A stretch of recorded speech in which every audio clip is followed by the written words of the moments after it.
দেখেন এই তিনটা জিনিস মেনে নিলে 1 ঘন্টার মধ্যে গোটা পৃথিবী জান্নাত হবে।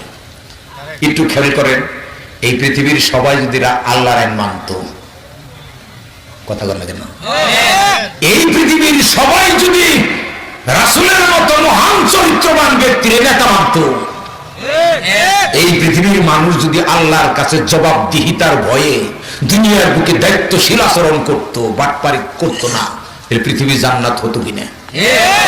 একবারে জান্নাত। এর জন্য 18 দফা 42 দফার দরকার নেই, 3 দফা হলেই চলবে। যে সমস্ত পাপ করলে কোরআন মানুষকে জাহান্নামের হুমকি দিছে, এই পাপ করা যাবে না। আর একটা হলো ফরজ ত্যাগ করা যাবে না। তার মানে হারাম গ্রহণ করা যাবে না, আর ফরজ ত্যাগ করা যাবে না। অন্যগুলো আপনি করলে বাড়তি সওয়াব পাবেন, না করলে আল্লাহর কাছে গ্রেফতার হবেন না। যেমন মনে করেন আপনি টুপি মাথায় দিলেন, সওয়াব পাবেন, না দিলে গ্রেফতার হবেন না। কিন্তু আপনি যদি সুদ খান, গ্রেফতার হয়ে যাবেন না। ধরেন আমি কই নিয়ে আগে ভূমিকা নিয়ে নিয়ে ওনারা তো মিলাদ করে ভূমিকা, আমি তা নিব না। কোরআন আয়াত আল্লাহ বলছেন এইভাবে, ওয়াইন তাজিতানিবু কাবাইরা মা তুনহাউনা আনহু নুকাফির আনকুম সাইয়্যাতিকুম ওয়া নুদখিলুকুম মুদখালান কারীমা। এর অর্থ কি? আমি সবসময় অর্থ করব আমি, তাফসীর করবেন আপনারা, কারণ আপনাদের বিবেক বুদ্ধি আল্লাহ দিয়েই বানাইছে।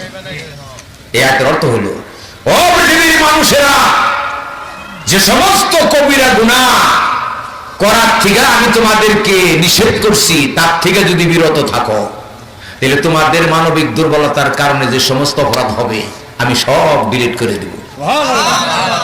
শুধু তাই না, আমি তোমাদেরকে মর্যাদা সম্পন্ন জান্নাতে প্রবেশ করাবো। সেই কবিরাগুলার কিছুটি আমি বলবো। বলেন তো সবচেয়ে বড় পাপ কি? বলুন না না, সবচেয়ে বড় পাপ মানুষের, আমাদের সমাজে জনগণের সবচেয়ে বড় পাপ হলো শিরক। শিরক একটা বড় পাপ, কিন্তু আমি বলছি সবচেয়ে বড় পাপ। সুপারলিটিভ ডিগ্রি ইসমে তাফজিলের শিখে সবচেয়ে বড় পাপ হলো কোরআন না জানা। কথা বললেন না? বাংলাদেশের মানুষ যদি কোরআন বুঝতো, তাহলে 95% কবিরা গুনাহ তারা করতো না। আজকে কবিরা গুনাহ করে আনন্দের সাথে। তার উদাহরণ দিয়ে বলি, বাপ হয়ে মেয়ের হক মেরে ছেলের নামে লিখে দেওয়া মানে কি? ডাইরেক্ট দুজক। এটা বাংলাদেশের আমার অঞ্চলে কমসে কম 50% মানুষ বাপ হয়ে মেয়ের হক মেরে ছেলের নামে লিখে দেয়। আর ছেলে বাজারের থেকে মিষ্টি কিনা বাপের দেয়, বাপে টপ টপ টপ করে খায়। ওর কপালে যে জাহান্নাম ফরজ হয়ে গেল গায়ে কাজে, এটাও জানলই না। কথা বুঝেন না? হ্যাঁ, তাহলে সবচেয়ে বড় পাপ কি? কোরআন না জানা। মুসলিম জাতিকে, বিশেষ করে যুবকদেরকে কোরআন না জানার মহাপাপ থেকে বেরিয়ে আসতে হবে।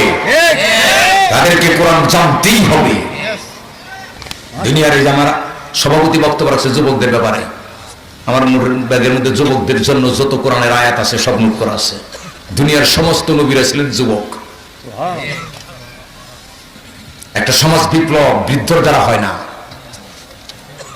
সমাজ ভাঙতে চান তাও লাগবে যুবক, গড়তে চান তাও লাগবে কি? যুবক। এই জন্য তো নজরুল বলছেন, যৌবন যার যুদ্ধে যাওয়ার সময় তার, নাকি? তাহলে সবচেয়ে বড় পাপ কি? হ্যাঁ, আপনি কি কোরআন জানতে হবে? চেহারা সুরাত জিবরাইল ফেরেশতা হইলে চলবো না। তারপরে পাপ কি?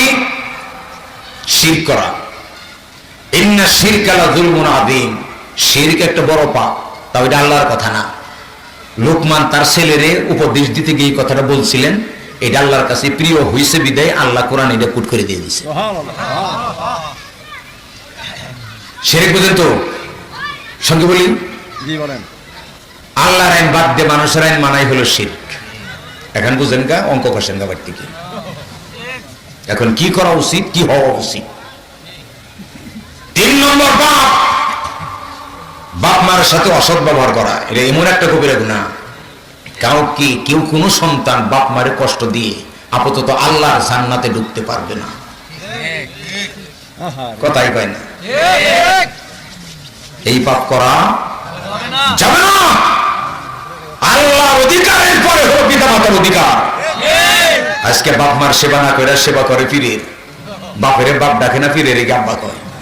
তোমার তো আব্বা কবের মনে চাই তোমার বিয়ে দৌগা, বিয়ে কৌগা। নির্লজ্জ কোথাকার। কোন সাহাবী রাসূলকে আব্বা বলছে? নির্লজ্জ। হিন্দু সংস্কৃতি, পীরগিরি হলো হিন্দু সংস্কৃতি।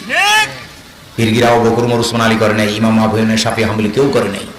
আজও আরব জাহানে পীরগিরি করে না। পীরগিরি করা বিনা চালান এমন একটা ব্যবসা গো, পয়সা লাগে না। তাহলে কি পিতা মাতাকে কষ্ট দিয়ে আদমের কোন সন্তান আপাতত আল্লাহর জান্নাতে যেতে পারবে না।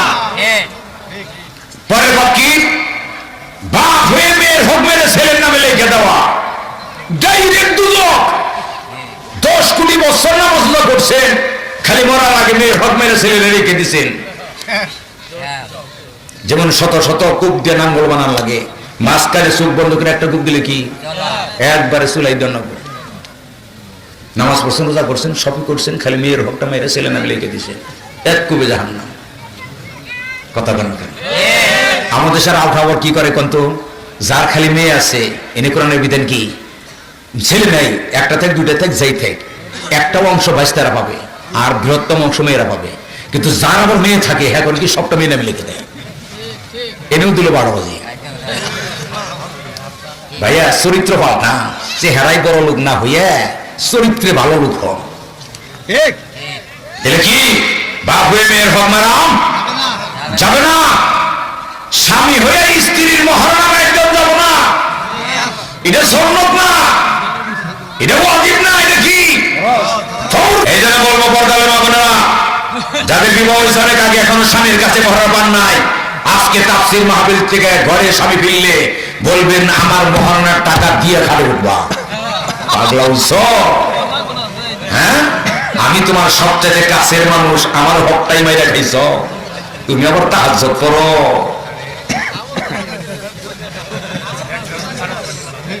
রাখলেন আপনারা? মৌলিক পাপ করবেন না, আর মৌলিক ফরজ ত্যাগ করবেন না। আপনি জুব্বা গায়ে দেন, চলবো, না দিলেও চলবো। টুপি মাথায় দেন, দিলেও চলবো, না দিলেও চলবো। কিন্তু স্ত্রী মহারানা না দিলে চলবো না।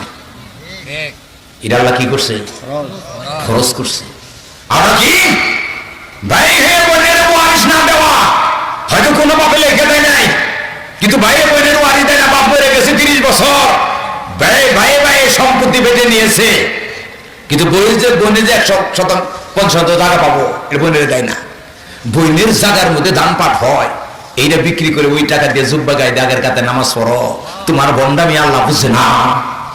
বোনের হক দিয়ে গামছা গায়ে দিয়ে নামাজ পড়ো। এই জন্য বলবো পর্দার মা বোনেরা, বাপের সম্পত্তি ভাইকে 0.5% ছেড়ে দিবা না। ভাইয়ের লাগে, তোমার লাগে না? আল্লাহ বন্ধন করে দিছে। ভাইয়া এগুলি এমন পাপ, কারো হক যদি নষ্ট করেন ডাইরেক্ট দুজকে, তাহলে পাপ করা যাবে না। আর পাপ কি? ওজনে কম দেওয়া যাবে না, খাদ্যে ভেজাল দেওয়া যাবে না। আমি এই কাম দিয়ে কোন আলেমের মুখ দিয়ে কোনো শুনি না, খালি সবের ওয়াজ করে ক্যালেন্ডার। সবের ওয়াজের দরকার নাই, অধিকারের ওয়াজ আলোচনা করে।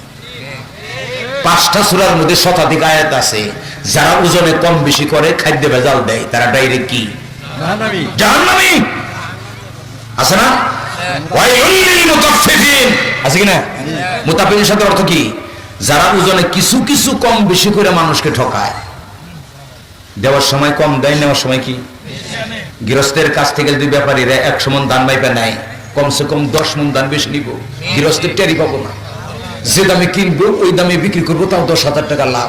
আগের কাতারে গিয়ে আল্লাহু আকবার, এগুলা করার কোনো মানে হতে পারে না। কোরআন আসছেই আপনার চরিত্রকে পাল্টে ভালো করে দেওয়ার জন্য। আমরা কি সুদ খাওয়া যাবে না? সুদ খায় তারা, তাদের বের করার হচ্ছে আসহাবুন নার, তারা হবে জাহান্নামের অধিবাসী। ওই ব্যক্তি কি পরিমাণ নামাজ সোজা করছে, দাড়ি টুপি রাখছে, এটা আল্লাহর জানার কোনো দরকার নেই। আপনি চেহারায় যত ভালো হবেন, ভিতর থেকে আরো বেশি ভালো হবে। লম্বা জুব্বা আছে, দাড়ি আছে, টুপি আছে, ভালো কথা, তাহলে আপনি চরিত্র কি হন, আরো ভালো হন। আমার দেখা 5 ওয়াক্ত নামাজ পড়ে, তাহাজ্জুদ পড়ে, মা বাবার বাদ দেয় না, ওর নামাজ পড়ার কোনো দরকার নেই।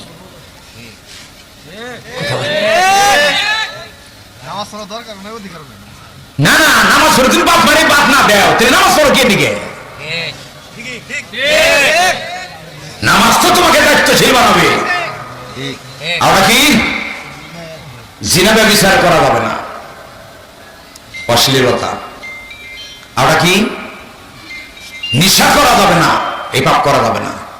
আর একটা পাপ কি, মানুষের সাথে ধোঁকা প্রতারণার কাজ করা যাবে না, কথা দেন। মিথ্যা সাক্ষী দেওয়া যাবে না। আজকে যদি গাওয়ালি 20,000 টাকা দেয়, আমার পক্ষে টুপি মাথায় দিয়ে মিথ্যা সাক্ষী দেয়, এই পাপ করা যাবে না। মানুষের নিরপরাধ মানুষের ইজ্জতের উপর আক্রমণ করা যাবে না। কথা বলছেন কি? এখন আবার মূল কথা ফিরে আসি। আমরা কি আল্লাহর আইন ছাড়া মানুষের আইন মানা